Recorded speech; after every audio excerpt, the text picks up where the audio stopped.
আপনি খুব নরম মনের মানুষ। অল্প আঘাতেই ভীষণ কষ্ট পান। সবার সঙ্গে হাসিখুশি ভাবে মিশতে পছন্দ করেন।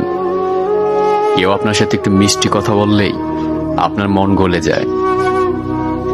আপনি অল্পতে সবাইকে আপন ভাবতে শুরু করেন, কিন্তু দিন শেষে দেখা যায় কেউ আপনাকে আপন ভাবে না, বরং আপনার এই সরলতাটাকে তারা সস্তা ভাবে, আপনাকে দুঃখ কষ্ট দেয়, আপনাকে ছেড়ে যায়। কিন্তু আপনার হৃদয় নরম, তাই তাদেরকে ক্ষমা করে দেন।